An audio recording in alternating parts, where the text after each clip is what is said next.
এবার আইনের যুদ্ধে খোদ নামলেন মুখ্যমন্ত্রী মমতা বন্দ্যোপাধ্যায়। নির্বাচন কমিশন এবং সিইও দপ্তরের বিরুদ্ধে সুপ্রিম কোর্টে মামলা দায়ের। ভোটার তালিকা নিয়ে কেন্দ্র রাজ্য সংঘাত কি এবার আদালতের ময়দানে?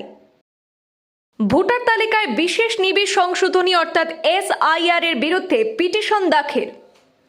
ভোটার তালিকা নিয়ে টানটান পরিস্থিতির মধ্যেই বড় পদক্ষেপ রাজ্যের মুখ্যমন্ত্রীর।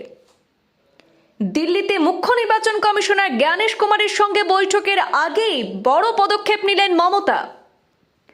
মামলার জেরে রাজনৈতিক সংঘাত আরও তীব্র হচ্ছে বলে মনে করা হচ্ছে।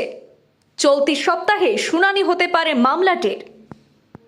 নির্বাচনী প্রস্তুতির আবহে আচমকাই সুপ্রিম কোর্টে মামলা করলেন পশ্চিমবাংলা মুখ্যমন্ত্রী মমতা বন্দ্যোপাধ্যায়। নির্বাচন কমিশন এবং সিইও দপ্তরের বিরুদ্ধে মুখ্যমন্ত্রীর এই পদক্ষেপ ঘিরে তোলপাড় রাজনৈতিক মহলে। ভারতের নির্বাচন কমিশন এবং রাজ্যের মুখ্য নির্বাচনী আধিকারিক সিইওর বিরুদ্ধে আদালতে মামলা দায়ের করলেন মুখ্যমন্ত্রী মমতা বন্দ্যোপাধ্যায়।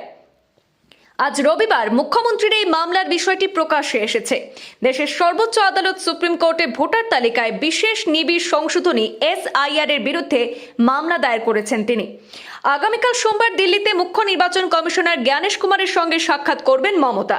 আর সেই সাক্ষাতের আগেই পরস্পরের বিরুদ্ধে দ্বন্দ্বের পরিবেশ তৈরি হলো বলেই মনে করছে রাজনৈতিক মহল। আগামী বুধবার প্রধান বিচারপতি সূর্যকান্ত এবং বিচারপতি জয়মাল্য বাগচির বেঞ্চে রাজ্যের SIR মামলার শুনানি রয়েছে। আদালত সূত্রে খবর যে চলতি সপ্তাহেই পশ্চিমবঙ্গের মুখ্যমন্ত্রীর দায়ের করা মামলাটি শুনানি হতে পারে। যদিও তৃণমূলের তরফে আগেই রাজ্যসভার সাংসদ দোলা সেন, ডেরেক ওব্রায়েন এবং কৃষ্ণনগরের সাংসদ মহুয়া মৈত্র আদালতে মামলা দায়ের করেছেন। ডেরেক ওব্রায়েন এবং দোলার দায়ের করা মামলার শুনানি হবে আগামী বুধবার। প্রসঙ্গত, SIR প্রক্রিয়া নিয়ে প্রশ্ন তুলে ইতিমধ্যে মুখ্য নির্বাচন কমিশনারকে 6টি চিঠি পাঠিয়েছেন মমতা। আগামীকাল সোমবার দিল্লিতে মুখ্য নির্বাচন কমিশনারের সঙ্গে সাক্ষাতের ঠিক 48 ঘন্টা আগে আবার তাকে চিঠি পাঠান মুখ্যমন্ত্রী। গতকাল শনিবার সন্ধ্যায় জ্ঞানেশকে মুখ্যমন্ত্রীর লেখা একটি চিঠি প্রকাশ করা হয়েছে। আর সেই চিঠিতে নির্বাচন কমিশনের বিরুদ্ধে জনপ্রতিনিধিত্বমূলক আইনের বিধিভঙ্গের অভিযোগ তুলেছেন মমতা। রাজনৈতিক মহলের মতে দিল্লিতে সাক্ষাতের আগে পত্রাঘাতের পাশাপাশি আদালতে মামলা দায়ের করে জ্ঞানেশের উপর চাপ তৈরি করতে চাইছেন মমতা। মুখ্যমন্ত্রী মমতার অভিযোগ, মানবিক দৃষ্টিভঙ্গিকে উপেক্ষা করে আইন এবং বিধি ভঙ্গন করে SIR চাপিয়ে দেওয়া হয়েছে। চিঠিতে বিশেষভাবে উল্লেখ করা হয়েছে যে ভারতের নির্বাচনী ইতিহাসে প্রথম পশ্চিমবঙ্গে SIR প্রক্রিয়ায় প্রায় 8100 জন মাইক্রো অবজারভার নিয়োগ করেছে নির্বাচন কমিশন।